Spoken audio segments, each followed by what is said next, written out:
look at solving linear equations. But more importantly, what we want to look at is I want to show you how linear equations are going to be related numerically, like with the table, graphically, and algebraically.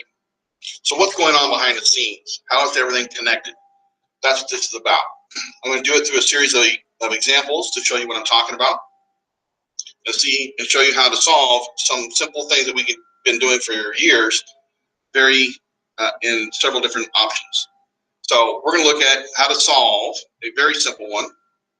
X plus 2 equals 0. And as most of you guys already know, we already know what the answer is. Hopefully you can see that the answer is going to be -2.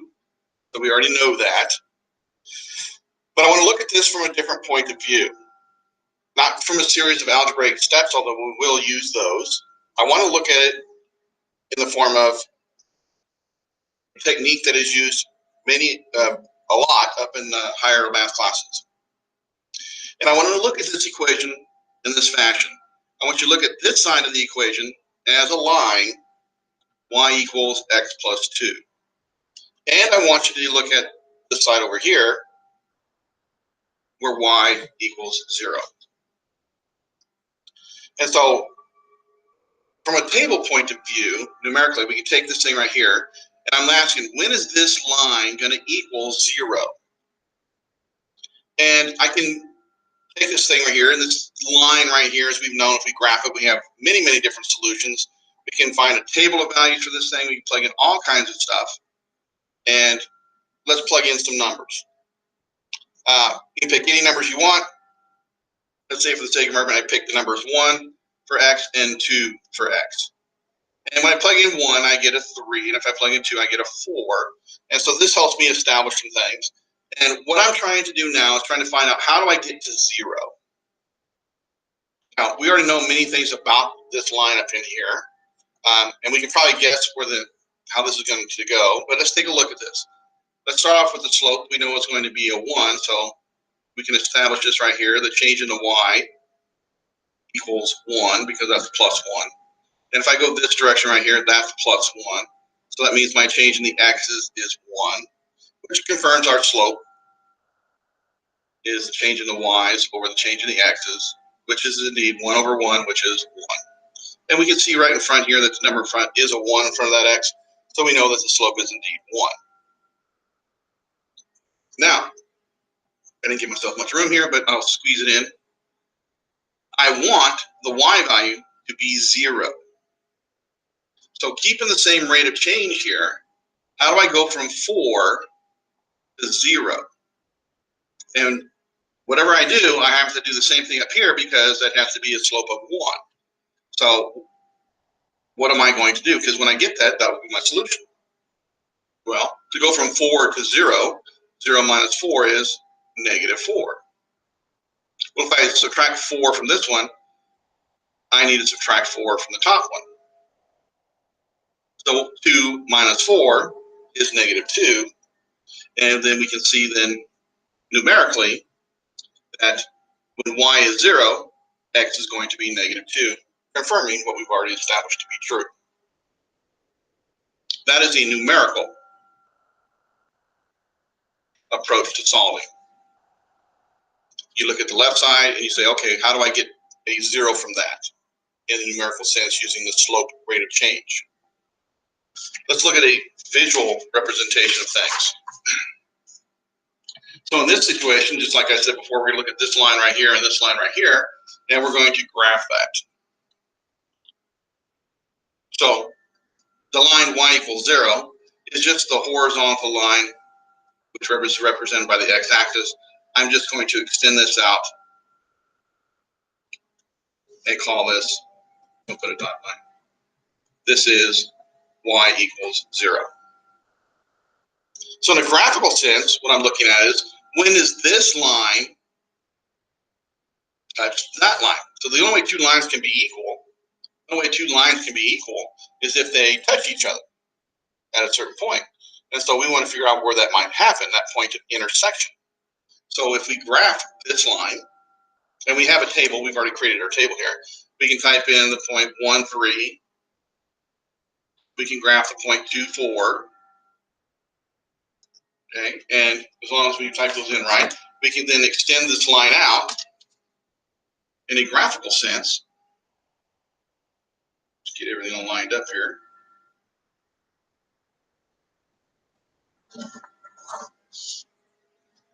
So this line was y equals 0. This line was y equals x plus 2. And this point right here is the point of intersection.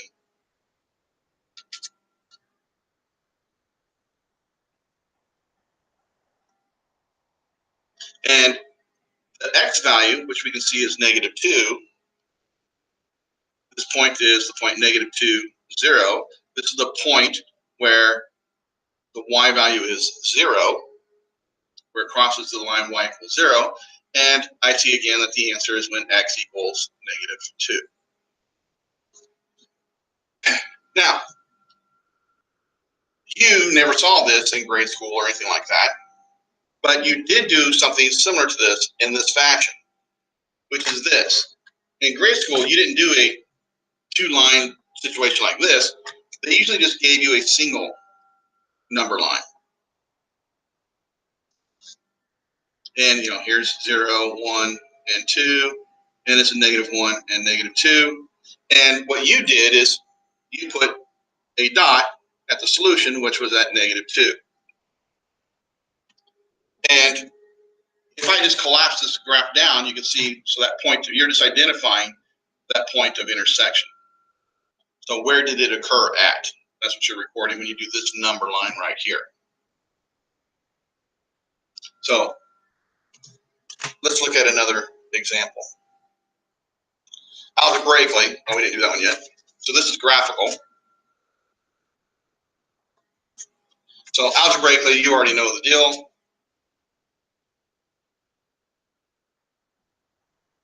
Or you may not. Let's find out. You have x plus 2 equals 0. Our goal for solving algebraically is to undo all the operations that are occurring with the x.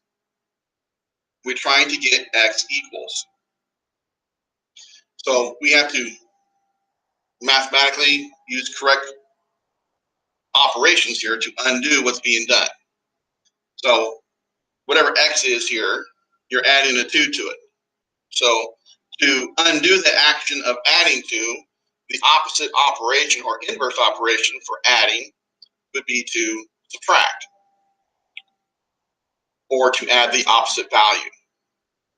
So what you're going to do is you're going to, and usually we do it underneath it so we don't have to rewrite everything. So I want to undo the addition of 2, so I'm going to do the opposite, which is -2. And then I simply add, look at this as a column situation, and I'm just simply going to add this up. X plus nothing is still x. 2 plus a -2 is 0, so we don't write it. There's the equal sign, and 0 plus a -2 is -2, and there's our solution again. So showing you in a numerical sense, an algebraic sense, and a graphical sense how this occurs. So let's continue that process and look at another example. Let's look at -1/3 x plus 1 equals 0. So, same process here. We're going to do a numerical approach. So we start with by picking numbers in here for a solution. So we're looking at y equals a -1/3 x plus 1 and y equals 0. So the left side is an equation like that. The right side is an equation like that. And then we're going to plug in numbers in here, finding some values of this. Okay? You can plug in any numbers you want. Because I'm dividing by 3 here, I want to pick numbers that I can cancel with 3. So maybe the first number I pick is a -3. So if I pick a -3 and I plug it in here, this will give me a +1, and 1 plus 1 is 2. And so now I need another one. And you can plug in any number you want. Usually I would plug in a 0 now and get the number 1, because that's a nice, easy one. And then I can establish which I already know my slope anyway, but I'm going to establish the pattern here. So this will be -1, and this right here up here would be +3. And so my change in the y's is a -1. My change in the x's is 3. And so we know my slope is that. And we can see the slope right here anyway. Change in the y over the change in the x's. We put it in the table so we can see which one is going to do what, where, and -1/3. So how do I get to, again, 0 for the y? So from here to here, that's a -1. Well, okay, if that's a minus, for every -1 here, it's a +3 up there. So I can see that I'm going to go +3 up here and get the solution of 3. So when is, what value of x makes this graph equal to this graph? Or this number on top then equal to that one? When x is 3. So when x is 3 would be our solution numerically. Let's look at it graphically. Same thing as before. Here's my line, y equals 0. And we want to graph the other line, the 1/3. We have a table. We can just use our table here to graph some points. -3, 2, 0, 1. And then we can draw that line out and see where it's going to cross the x-axis. We already know where it's going to cross because we already know the solution. But this is just going to confirm it. So this line that we have drawn right here is the line y equals a -1/3 x plus 1. And we can see that it intersects the graph of y equals 0 right at 3. So that point of intersection is 3, 0, which indicates that my solution, where does the point of intersection occur? That is at when x is 3. And again, in a single number line scenario, here is 0, 1, 2, here is 3, and we simply have a dot at 3.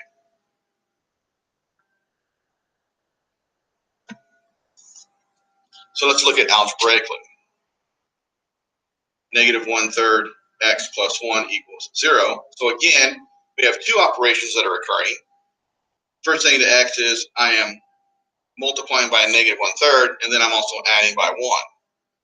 So to undo these things, the order of operations on this one is if I put a number in here, the first thing I do is multiply by a -1/3 and then add 1. So to undo that, I have to do it in the exact opposite direction, which means the first thing I want to do is remove the 1. So to keep things in equals and balanced, you whatever do to one side, you have to do to the other side. So the opposite of adding 1 is to add a -1 or subtract 1. Going down in column format, this will be a -1/3 x. That is 0. There's my equals. That is -1. The best option, I think, in the way of looking at how to remove the timesing by -1/3 is to remember that you want it to be a 1x. That's what you're looking for. So the way to turn this into a 1 is to simply put both sides in parentheses and multiply by the reciprocal of that. And the reciprocal of a -1/3 is a -3. Negative times a negative is positive. 3 times 1/3 reduces, becomes a +1. Whatever I do to one side, I have to do the other. Putting both sides in parentheses helped me establish my multiplication, hopefully without errors. And so then this right here just gives me a +3, confirming what we've already known from the other options. So this is what's going on. There'll be more examples, and we'll save those for a later date. But that's the process I'm going to show you. And this is just the part 1 version. I'll show you another video for parts 2 and 3.